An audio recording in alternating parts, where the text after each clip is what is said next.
Nós temos aqui duas perguntas, eu vou tentar ser bem objetivo, que para mim é sempre um desafio, né? Eu gosto de falar mesmo. A primeira pergunta foi feita pelo Gilberto Pereira, da Anfip. Muito obrigado, Gilberto, pela pergunta. É o seguinte, a reforma menciona uma alíquota única, mas permite que estados e municípios poderão fixar suas próprias alíquotas. Como funcionará isso? E a pergunta é interessante, porque há, assim, para muita gente, uma aparente antinomia nessa lógica, e não há, realmente não há. A prerrogativa de estados e municípios definirem qual que é a carga tributária que vai prevalecer nos seus respectivos territórios é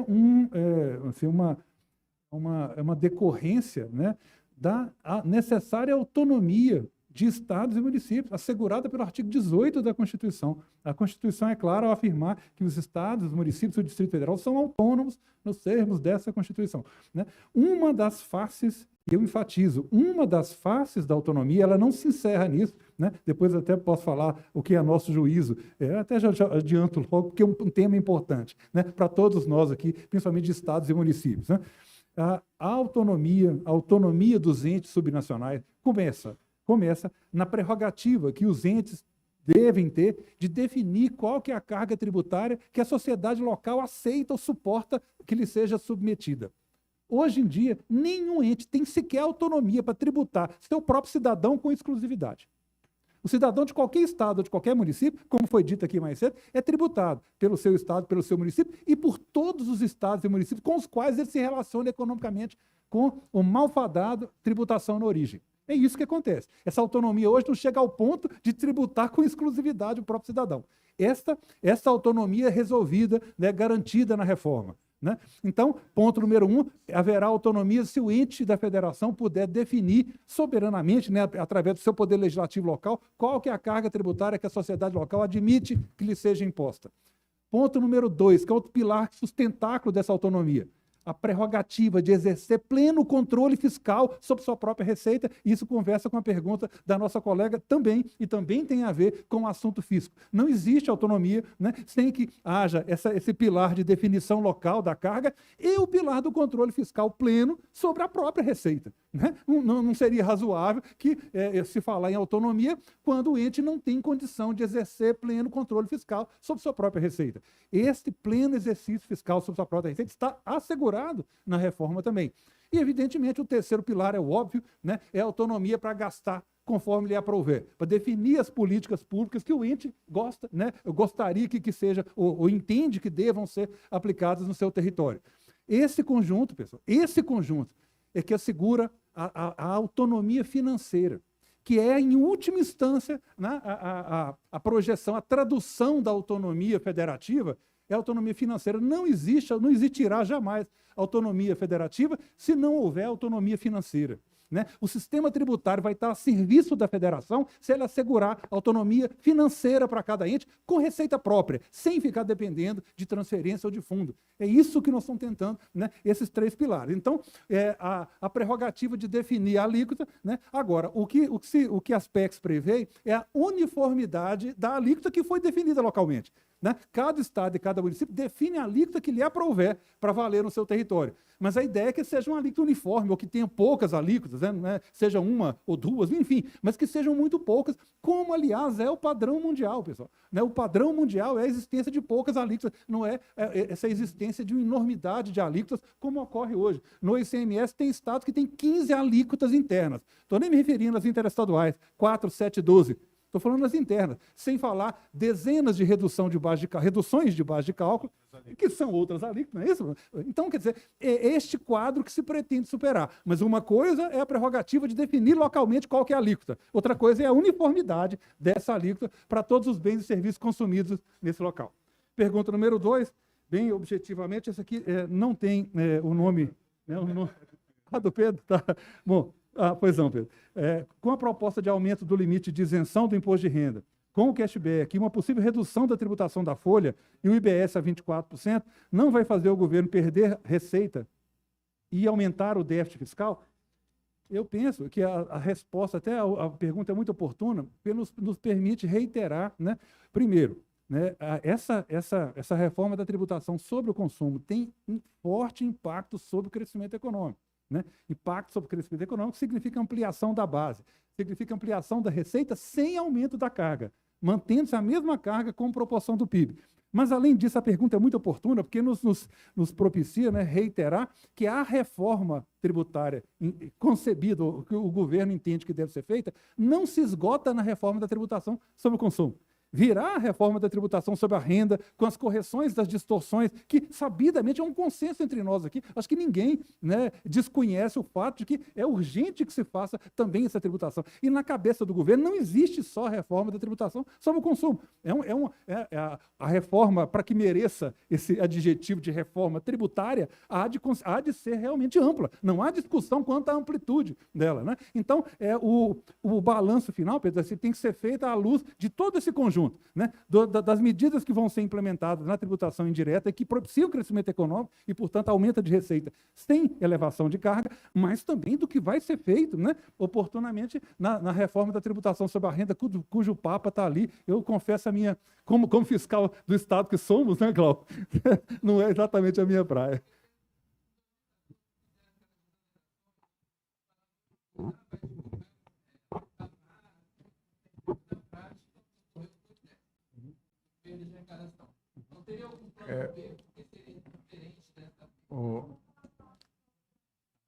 Só ele está perguntando por que seria diferente, que ela está falando porque tem gente no YouTube vendo, então a pessoa não escuta. Não, porque em 2014 nós tivemos as políticas de desonerações e que alegou-se também, que é aumentar a base, diminuir a alíquota e aumentar a arrecadação. E na prática o que ocorreu foi déficit, foi perda de arrecadação. Então há um plano B para caso haja frustração de receita, seja um cenário externo ou interno. Tá bom. É por aí. Pode, Pedro, pode seguir, eu vou. Olha a minha ousadia de entrar na área do meu amigo Rodrigo Oraí, né? Que eu sou, sabe aquele negócio do samba de uma nota só? É o meu caso aqui, só tributação. Nós, André, nós e Glauco, a gente é tributação indireta sobre o consumo. Eu brinco, eu sou um ex-economista. Cheguei a estudar economia na década de 80, depois eu fui estudar direito tributário, eu sou um ex-economista. Mas o que eu ouso adiantar aqui, peço meu colega Rodrigo que me complemente, diferentemente do que ocorreu lá, aqui a dimensão do que está sendo proposto é muito maior. Aquela lá foi uma discussão de reforma da tributação sobre a folha. Aqui nós estamos reestruturando a tributação do país, folha e renda. Desculpa, folha, renda e consumo. É difícil comparar, né? Lá foi um tiro curto em relação à folha, né? E o deputado Lindenberg colocou bem, e é bom que a gente reitere, né? Não se pode atribuir e colocar na conta da presidente Dilma, né, todo esse universo dessas desonerações e suas consequências, porque ela, tal como saiu, não foi proposta pelo governo Dilma. Né? Foi uma construção aqui, né, feita a partir do presidente da Câmara à época, né, capitaneado por ele. Mas, enfim, fecha esse parênteses, o fato é que o que se propõe agora é uma reforma estrutural, é uma reforma que vai rever todo o sistema tributário, sobre o consumo, sobre a folha e sobre a renda. Né? E é nessa equação toda que a gente tem que considerar, inclusive, crescimento econômico e impacto sobre a arrecadação. Eu vou passar a pergunta para o colega, eu vou pedir para que você se identifique para as pessoas do YouTube e que seja profundamente objetivo, tá? A gente sempre tem medo de dar o microfone, então dá o microfone e faça a pergunta, por favor. Bom, meu nome é Rogério Salviano, eu sou do Sindifisco Pernambuco. Eu quero externar uma preocupação que eu queria que você dê um exemplo de participação, tipo, entre os fiscos na elaboração vamos dizer assim, de obrigações acessórias, né? Que a Constituição fala, ela é bem clara quando fala compartilhamento de cadastro, informações. Agora, eu não conheço exemplo, experiência de cocrédito, de cocredores. O que vocês estão propondo é um compartilhamento do crédito, não é isso? Era uma questão que eu queria que você pudesse me ajudar, me dando um exemplo de cocredores. E, para finalizar, é uma preocupação que eu tenho com o cashback. Para mim, para você viabilizar um cashback hoje, você teria que utilizar o cadastro do Bolsa Família, que hoje é em torno de 15 a 17 milhões. A população economicamente ativa, que recebe até 2 salários mínimos, é em torno de 70%. Tá certo? Então, como é que eu viabilizaria um cashback que tornasse o sistema proposto aí, que vem, menos regressivo, se eu não vou atingir o maior número da população que está economicamente ativa e recebe até 2 salários mínimos. Para mim, eu acho que o cashback, na realidade, ele vai ser um adicional do Bolsa Família e não um elemento de mitigar a regressividade. Obrigado. Obrigado, colega. Obrigado pela objetividade. Eu vou tentar ser tão objetivo quanto o colega na resposta, né? Realmente, não há experiências de co-credores, né, na nossa história, né? Muita gente fala, não, mas tem o Simples. Não, tem nada a ver. O que está sendo proposto é muito diferente. O Simples Nacional é uma reunião de tributos diferentes, pertencentes a entes diferentes, que está sob o guarda-chuva desse tratamento diferenciado e simplificado, que é o Simples. Agora, você tem razão, o que está sendo proposto é uma repartição da competência tributária. E nós não temos, realmente, esse precedente, né? Não há, o que eu falei anteriormente, não há, né, na história brasileira, e eu não conheço em outros locais, né, esse compartilhamento entre entes da federação, né? Muito bem, esse é o ponto número 1. O dia a dia, né, o que a gente tem insistido é o seguinte: como o Conselho Federativo, esse órgão, né, que será a reunião desses co-credores, né, a reunião de estados e municípios, também, né, você não tem um Conselho Federativo na União Europeia, né, que reúna as 27 soberanias diferentes, né? Mas não nos esqueçamos que, como foi dito, lá são 27 soberanias diferentes, são 27 países diferentes, né, que conversam entre si em mais de 20 idiomas, tem 3 alfabetos que são mais integrados do que os entes, tributariamente falando, do que os entes da federação no Brasil, que é um absurdo, né? O que nós estamos propondo é uma integração entre entes que compõem a República Federativa do Brasil, né? E aí, nesse dia a dia dessa gestão que vai ocorrer no âmbito desse Conselho Federativo, nós vamos ter lá as secretarias estaduais e municipais de Fazenda trabalhando normalmente, né, com suas carreiras, suas remunerações. Isso não vai mudar, né? De igual modo as procuradorias. A diferença é que eles vão atuar em coordenação, exatamente porque dividem, né, a mesma materialidade, o mesmo faturador, vão dividir não só sistemas, vai muito além, realmente, do que você falou, né, vai muito além do mero compartilhamento de cadastros, né? O artigo 37 fala que as administrações atuarão de forma integrada, inclusive mediante compartilhamento de cadastro. Não esgotou-se essa integração no mero compartilhamento, né? Então, o que se pretende fazer nesse Conselho Federativo é isso, né? Exatamente prover essa integração, que é fundamental, haja vista que a integração maior foi feita lá no fato gerador, onde eu tenho estados e municípios dividindo essa materialidade.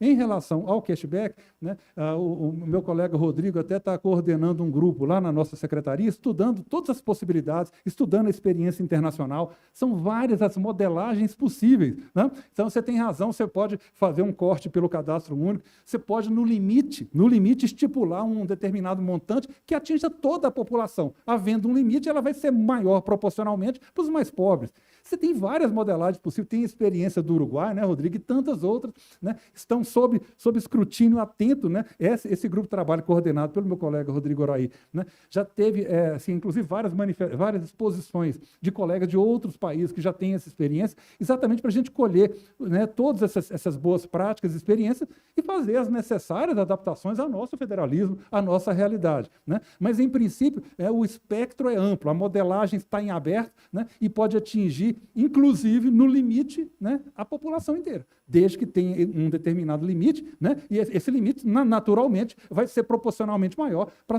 as menores faixas de renda. Então, assim, nós não temos, né, Rodrigo, salvo o melhor juízo, e o Rodrigo está aqui, pode me complementar, nós não temos uma modelagem pronta, nem nós, nem o Congresso. Nós estamos, né, vendo as várias experiências, né? O que se sabe é que, realmente, o modelo de desonerar cesta básica, infelizmente, não teve os resultados esperados para uma política pública. E a sua pergunta, Glauco, né, no caso do cashback, não é que o cashback vai retirar recursos para custear a política pública. O cashback significa reduzir a tributação sobre o consumo para quem mais precisa.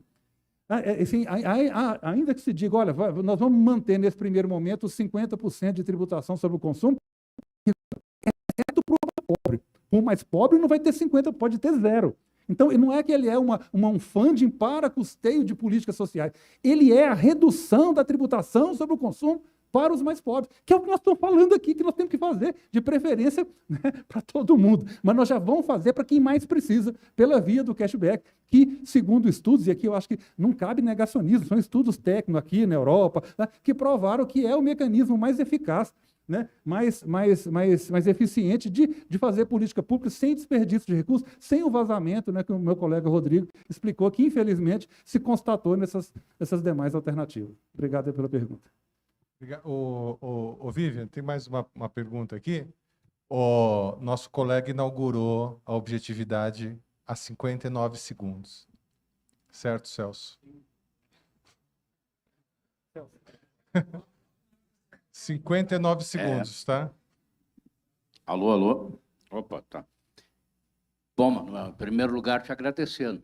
Te agradecer a disposição e te parabenizar pelo comprometimento e pela qualidade do trabalho. Muito obrigado. Eu que agradeço. O colega Marco Couto intermediou o convite do Manuel e ele prontamente disse que, inclusive, está disposto a ficar até a meia-noite com a gente, sem problema nenhum. Estou entre amigos aqui, fica com o maior prazer. Então, não, olha, eu teria 1 milhão de perguntas para te fazer, mas uma pergunta que a gente considera importante foi colocado, a deputada Érica Cocai fez uma colocação importante, né? A administração tributária e o profissional da administração tributária atuando na gestão da reforma como um todo, do tributo como um todo, traz segurança. Então, tem textos escritos sobre estruturas já futuras, tu sabe, tu conhece os textos, e a minha pergunta fica basicamente o seguinte: nesses textos prévios, eu não vi em nem lugar escrito que a atuação, por exemplo, aqui no CF, é exclusiva de membros da administração tributária, com a prerrogativa da administração tributária e com as demais prerrogativas para atuar em relação aos impostos originários. Então, ainda não vi isso escrito, me preocupei, nós vamos te sugerir. Perfeito. Eu tenho certeza que... E, assim, uma outra pergunta dentro dessas estruturas, a gente viu experiências internacionais, até em tribunais administrativos, não existe a participação da sociedade civil, tá? Em tribunais administrativos, senão o sujeito não teria acesso à justiça, e ele tem. Então, a minha pergunta é assim, que nessa estrutura básica do CF, tem lá previsto um conselho consultivo empresarial. Isso está no lugar certo? Essa é a minha pergunta, essa e tantas outras coisas, mas, assim, acho que a colaboração, nós vamos estar juntos mais uma vez, agradecemos e parabéns pelo trabalho e pelo teu trabalho também. Parabéns. Obrigado. Deu 59? Não, deu 1,59.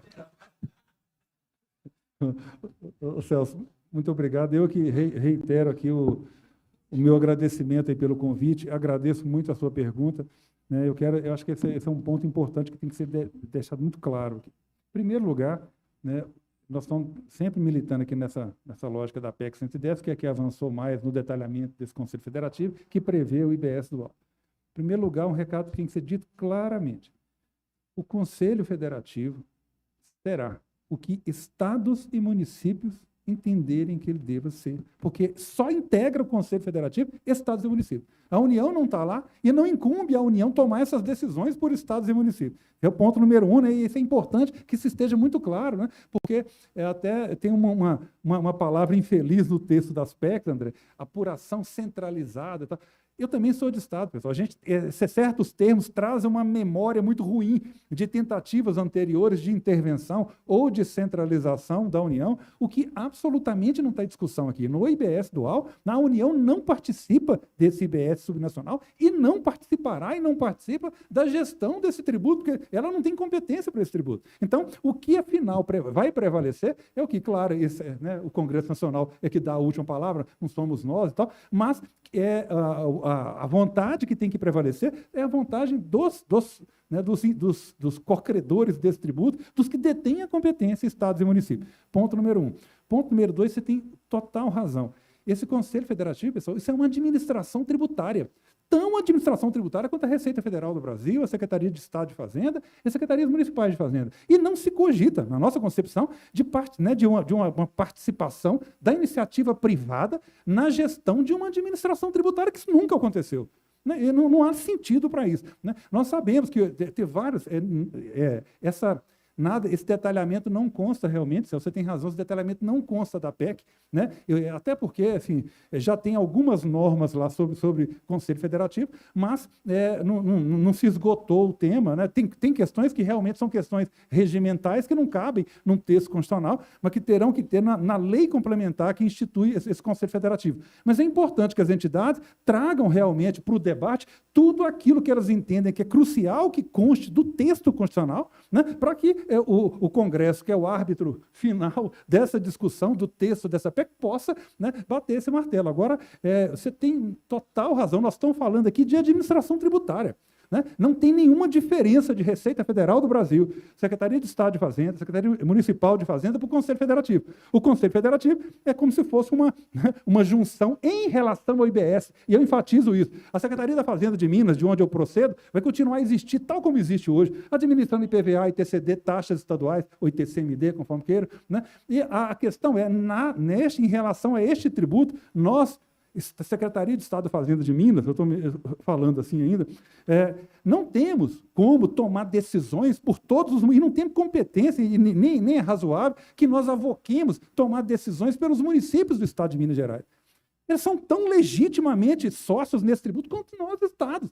É nesse sentido, sabe? Então, é por isso que não se pode. Não, deixa que o IBS lá em Minas, quem administra é a Secretaria de Estado de Fazenda.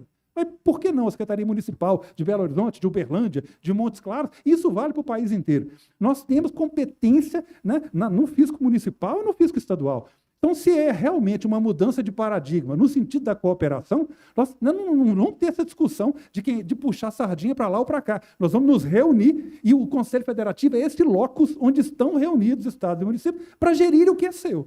Né? Você tem toda a razão. Então, esses estudos, realmente, assim, eles não constam da PEC, né? e não são propostas de governo federal, absolutamente. Então, agora, eu insisto que esse debate é muito importante, né? E é importante que as entidades representativas do fisco, né, indiquem tudo aquilo que eventualmente esteja faltando no texto constitucional para que se proponha essa discussão e sua inclusão. Né? E em relação a essa questão de participação, nós tivemos recentemente aquela discussão envolvendo o CARF e tal. Os colegas sabem, eu presidi durante alguns anos o Conselho de Contribuintes do Estado de Minas Gerais, o órgão julgador administrativo lá, sabe?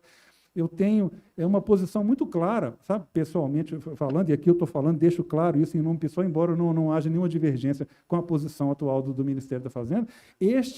Os órgãos julgadores administrativos, embora tenham uma feição judicial, parece um tribunalzinho, em alguns lugares, lá em São Paulo, chama Tribunal de Impostos e tal. Este órgão é administrativo.